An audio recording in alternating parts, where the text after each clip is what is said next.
Halo semuanya, selamat datang di channel Autocar Team. Dan di video kali ini kita akan membahas sebuah big SUV Toyota Fortuner TRD bensin 2700 cc tahun 2012 yang dijual dengan harga 250 jutaan. Di video kali ini kita akan mereview mobil ini, kira-kira apakah worth it diberi dengan harga segitu dan bagaimana kondisinya. Saksikan terus video ini.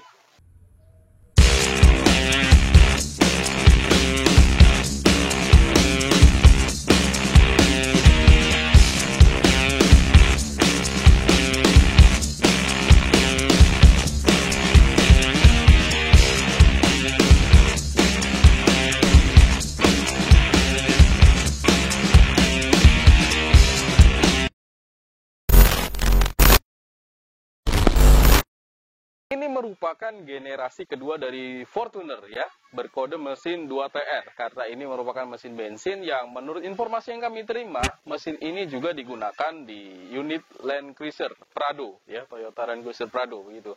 Kalau kita perhatikan pada sisi depannya ya, mobil ini masih sangat mulus sekali. Lampu depan sudah menggunakan ada lensa proyektor di sini, walaupun kedua bohlam, baik lampu dekat maupun lampu jauh, masih menggunakan bohlam biasa, ya, belum LED, belum HID juga begitu.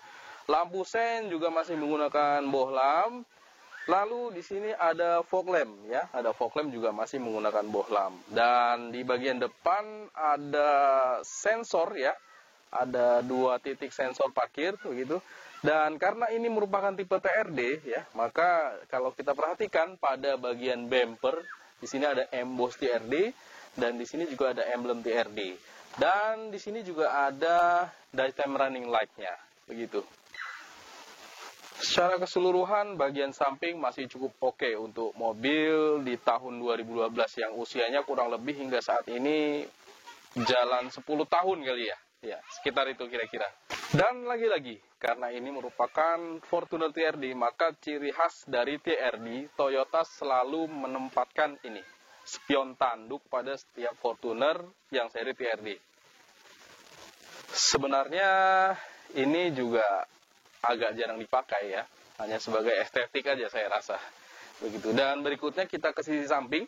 Ya, di samping juga bodinya masih sangat mulus ya, masih mulus ini ya. Lalu di bagian kaki-kaki, nah ada perbedaan dengan Fortuner seri pertama dengan seri kedua, yaitu di sisi velg ya, desain velgnya berbeda di sini. Kalau untuk ukuran velg dan bannya juga masih sama, menggunakan ring 17 ya, menggunakan ring 17 dengan profil ban 265/65. Di sini kita menemukan footstep dan di bagian samping kita akan menemukan stiker TRD Sportivo. Ya, karena ini merupakan tipe yang TRD tadi. Begitu. Bagian belakang juga pengereman masih menggunakan drum, yang di bagian samping pengeremannya bagian depan pengeremannya menggunakan ventilated disc. Sama dengan tipe yang G ya. Fortuner TRD ini semua tipenya sudah dilengkapi dengan footstep yang berwarna hitam seperti ini. Ya. Desain lampu spion juga masih sama. Di sini ada lampu sein, ya. Spion sudah elektrik juga, pengaturannya bisa dilipat secara elektrik dan pengaturan kacanya juga secara elektrik. Dan di sini kita akan menemukan roof rail, ya. Bagian atas ada roof railnya. Berikutnya di sisi belakang, ya. Pada bagian belakang saya sangat suka desain Fortuner yang tipe ini, ya, yang tipe generasi kedua ini saya sangat suka bagian belakangnya karena terlihat lebih gagah maskulin ya, dengan desain yang mengotak seperti itu. Nah, kalau kita perhatikan ada perbedaan antara Fortuner yang biasa dengan yang seri TRD. Yang pertama di spoiler ya, pada desain spoilernya di sini sedikit ada lekukan ya. Dan lagi-lagi kita akan menemukan emblem TRD, di sini juga ada emboss TRD ya, begitu. Dan desain lampu kombinasi belakangnya ya, desain lampu kombinasi bagian belakang juga masih menggunakan bohlam ya, lampunya masih menggunakan bohlam, baik itu lampu stop, lampu seinnya juga masih menggunakan bohlam begitu. Dan di bagian pintu belakang juga ada emblem TRD Sportivo. Lalu di bagian belakang di sini ada tulisan Fortuner seperti ini ya, emblem Fortuner begitu. Bagian belakang juga masih mulus ya, masih mulus semuanya. Dan ada 4 titik sensor parkir gitu, dan di bagian bumper bawah Perbedaannya dengan yang tipe biasa ya, di sini perpaduan dua warna ya, ada warna hitam Dove dan juga senada dengan warna bodinya. Di sini juga tidak lupa ada emblem TRD Sportivo begitu. Ada reflektornya juga ya. Dan di sini kita akan menemukan kamera mundur ya, yang tersedia di setiap tipe Fortuner sebenarnya ya. Ini akan memudahkan Anda saat Anda parkir mundur ya, begitu kira-kira. Ya, ini adalah kuncinya ya, masih menggunakan kunci yang menyatu dengan remote ya. Sudah immobilizer tapi belum keyless ya, mengingat mobil ini diluncurkan tahun 2012 ya. Tahun segitu keyless sebenarnya sudah cukup familiar ya, cuma hanya saja untuk yang tipe ini Fortuner belum keyless ya. Kita masuk ke dalam. Nah, saat kita masuk ke dalam, aura kemewahan memang sangat terasa di mobil ini ya, sebagai sebuah big SUV yang menjadi dambaan keluarga di setiap Indonesia saya rasa untuk merepresentasikan sebuah kemewahan begitu kira-kira. Interiornya perpaduan dua warna ya. Di sini kita menemukan warna beige dan juga warna abu-abu ya. Kita coba nyalakan.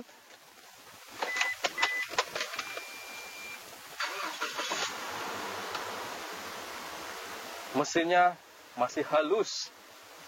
Walaupun kilometernya ya lumayan sih ya, 100.000 di atas 100.000 kilometernya ini. Tapi mesinnya ketika saya starter masih terasa cukup halus. Begitu. Desain setirnya begini ya, sudah 4-spoke dan yang menampakkan kemewahan lainnya yaitu saat saya masuk tadi saya perhatikan di bagian pintu di sini ternyata ada aksen kayu yang berwarna hitam ya. Walaupun ini bukan kayu sungguhan sebenarnya, dan ada aksen jahitan juga di bagian door trimnya ya, walaupun ini kulit sintetis ya, tapi ya mewah. Di sini juga ada beberapa tombol untuk mengontrol jendela dari kaca dari jendela di setiap sisi mobil ini, begitu. Pada sisi ini kita akan menemukan beberapa tombol ya. Yang pertama di sini ada tombol security alarm ya, jadi sudah dilengkapi dengan alarm. Di sini ini juga untuk alarm ya. Dan ini untuk ini. Toyota menyebut sebagai Optitron combination ya, cluster meternya. Jadi tingkat kecerahan cahayanya bisa disesuaikan lewat sini. Gitu. Lalu di sini ada tombol navigasi dan DVD, dan ini untuk pengaturan electric mirrornya, electric mirror untuk kaca spion elektriknya. Di bagian pintu juga selain ada kombinasi yang cukup mewah ini dari aksen jahit-jahitannya, di sini juga ada cup holder satu yang bisa menampung satu botol di sini ya. Ada kantongnya juga di sini. Ya, karena mobil ini mewah, jadi saat saya naik ke sini ya, saya masuk ke dalam mobil ini, tingkat kegantengan saya ini seakan-akan naik sekitar ya kira-kira 40% lah pemirsa sekalian. Memang kalau naik Fortuner itu otomatis tingkat kegantengan Anda akan naik presentasinya. Saya rasa begitu sih ya. Tapi ya memang begitu kenyataannya. Nah, kalau kita perhatikan pada sisi interior ini, dashboardnya juga masih cukup bersih ya. Dashboard masih cukup bersih, kisi-kisi AC juga bersih. Walaupun mobil ini ya sudah berumur hampir 10 tahun ya. Dashboardnya perpaduan dua warna, ada warna abu-abu dan warna krem juga di sini, warna beige. AC sudah AC digital ya, walaupun belum dual zone ya. AC sudah AC digital dan sudah menggunakan layar, tapi ini sepertinya layarnya aftermarket ya, bukan layar bawaannya. Sudah diganti dengan layar aftermarket. Di sini ada multi information display ya, diletakkan di sini multi information display-nya. Dan kalau kita perhatikan ya, ini Matic Triptronic ya, jadi tuasnya seperti ini, tombol, ada aksen kayu juga di sini ya, ada aksen kayu berwarna gloss ya, senada dengan di door trimnya tadi. Transmisi Matic Triptronic. Dan di bawah sini kita akan menemukan ada sedikit konsol di sini ya, ada laci kecil di sini. Dan pada bagian bawah di sini ada beberapa tombol, ini untuk sensor bagian depan dan ini untuk aktivasi rear cool ya, untuk air conditioner bagian belakang, dan tombol yang di tengah ini untuk aktivasi sensor parkir bagian depan dan belakangnya. Jadi sekelilingnya aktif begitu ya. Di sini kita akan menemukan dua jack untuk charging point ya, atau untuk colokan listrik ya. Ada 2 poin ini bagian depan begitu. Di sini juga ada, oh nggak bisa dibuka, saya kira bisa dibuka. Konsol bagian depan cukup luas lacinya, dan di sini ada cup holder ya, di kisi AC-nya. Ya, sip.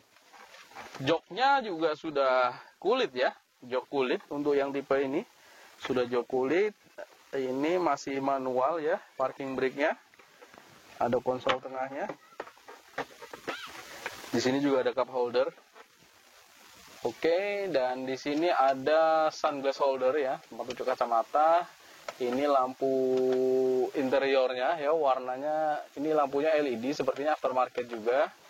Dan ini sun visornya, walaupun ini sudah dilengkapi dengan vanity mirror, walaupun belum dilengkapi dengan lampu. Untuk spion belakang masih manual ya, belum auto dimming, masih manual spion belakangnya. Oke, mantap ya. Ini baris keduanya ya. Saya sudah pernah coba naik Pajero yang seri sama ya, yang tahun 2012 ya. Bagian belakang saya rasa memang lebih enak di Fortuner ya. Legroomnya luas sekali dan masih bisa diatur maju mundur, tidak flat ya. Sandarannya juga masih bisa diatur ya, tingkat kemiringannya begitu. Di sini kita akan menemukan armrest juga, ada armrest. Headroom juga masih cukup luas ya. Yang saya suka sih ini legroomnya, sangat leluasa sekali, luar biasa.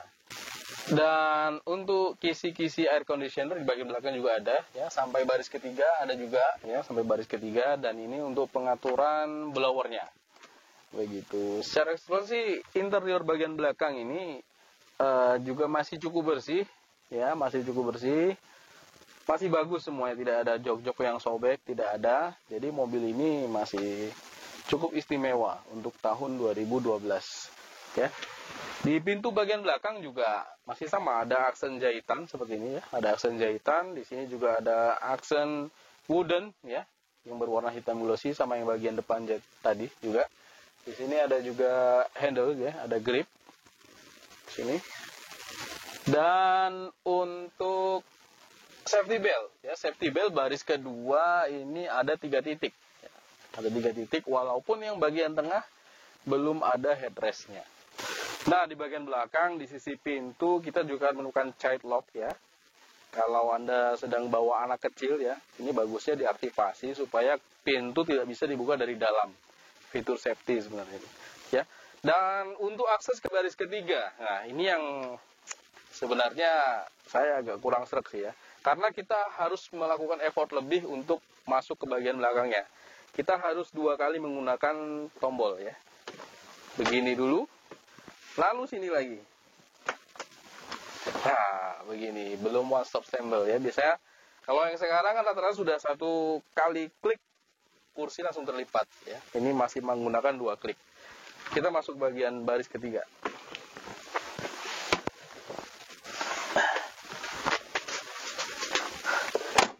Ya, berikutnya di baris ketiga ya. Baris ketiga ini sebenarnya ya saya sangat tidak merekomendasikan untuk duduk di baris ketiga karena sangat tidak nyaman ya. Sempit di sini nih ya. Kapasitas untuk 2 penumpang dengan 2 titik seat belt ya. Sebenarnya juga pengguna big SUV ini sangat jarang menggunakan baris ketiganya ya. Hampir semua rata-rata saya rasa.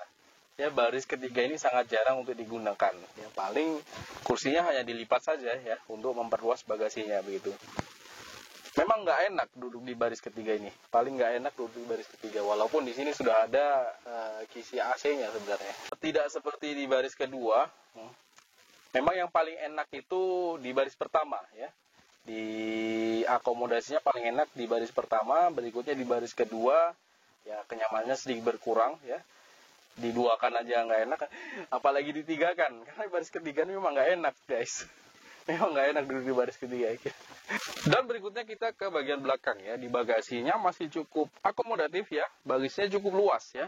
Di sini toolkit dan dongkrak diletakkan di sini ya. Ban serep masih di bawah letaknya, nggak mungkin di atas kan ya. Dan yang menjadi ciri khas Toyota saya rasa, baris ketiga ini kursinya selalu dilipat ke samping ya. Seperti ini contohnya. Ini pelipatan kursi baris ketiganya. Iya, seperti ini. Jadi kursi baris ketiga belum bisa rata sejajar dengan bagasi ya. Saya rasa ini memang ciri khasnya Toyota ya, karena melihat Kijang Innova juga pelipatan kursinya masih seperti ini. Bahkan di tingkat mobil mewahnya sekalipun masih seperti ini pelipatan kursinya. Bagaimana menurut Anda? Ini merupakan sebuah kelebihan atau kekurangan?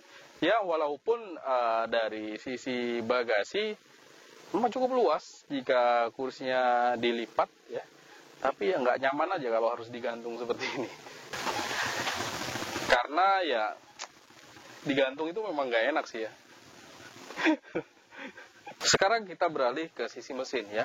Ini merupakan mesin bensin 2700 cc ya, dengan kode mesin 2TR yang menjelaskan bahwa ini adalah Fortuner generasi kedua. Jadi ini mesin bensin ya, mesin bensin 4 silinder segaris dengan 16 katup ya, DOHC. Dan tenaga maksimum yang dihasilkan adalah 158 daya kuda di RPM 5200 ya. Ini berbanding dengan mesin dieselnya ya. Mesin dieselnya 142 daya kuda ya, dihasilkan dengan di putaran mesin yang relatif lebih rendah di 3400 RPM ya. Jadi sebenarnya saya lebih suka Fortuner ini yang mesin diesel sebenarnya ya. Tapi mesin bensin saya rasa cocok bagi Anda yang daerahnya mungkin suplai solar tidak begitu baik dan tidak begitu banyak. Contohnya seperti di pedalaman Kalimantan ya. Pedalaman Kalimantan sangat susah sekali mencari solar bagus ya. Rata-rata solar busuk yang banyak bercampur dengan kotoran dan juga air, sehingga berakibat buruk bagi mesin. Sehingga saya rasa mobil Fortuner bagi Anda yang tinggal di daerah pedalaman Kalimantan, Fortuner bensin bisa menjadi solusi bagi Anda. Jika Anda memiliki kemampuan finansial di angka 250 jutaan untuk membeli sebuah mobil, baik itu baru atau second, mobil ini kami sangat merekomendasikan ya, karena seperti yang saya sebut tadi, mobil ini melambangkan kemewahan dan kesuksesan ya. Ketimbang Anda membeli sebuah low SUV atau low MPV ya. Karena tentu saja gengsinya akan beda saat Anda membuka pintu Fortuner dibandingkan dengan membuka pintu low MPV atau low SUV. Oke, sekarang kita sudah sampai di akhir video ini ya. Terima kasih sudah menonton video ini sampai selesai. Semoga saja video ini bermanfaat bagi Anda yang mencari referensi mobil di kisaran harga 250 jutaan. Sampai jumpa lagi di video kami berikutnya. Jangan lupa untuk klik subscribe ya, like dan komen video ini, dan salam Autocar Team.